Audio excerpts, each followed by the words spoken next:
بھلا جو پہلے مردہ تھا پھر ہم نے اس کو زندہ کیا اور اس کے لیے روشنی کر دی جس کے ذریعے سے وہ لوگوں میں چلتا پھرتا ہے، کہیں اس شخص جیسا ہو سکتا ہے جو اندھیرے میں پڑا ہوا ہو اور اس سے نکل ہی نہ سکے؟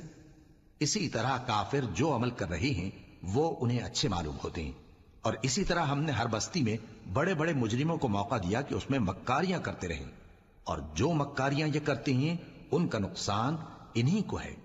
اور اس سے بے خبر ہیں۔ اور جب ان کے پاس کوئی آیت آتی ہے تو کہتے ہیں کہ جس طرح کی رسالت اللہ کے پیغمبروں کو ملی ہے جب تک اسی طرح کی رسالت ہم کو نہ ملے ہم ہرگز ایمان نہیں لائیں گے۔ اس کو اللہ ہی خوب جانتا ہے کہ رسالت کا کون سا موقع ہے اور وہ اپنی پیغمبری کسے عنایت فرمائے۔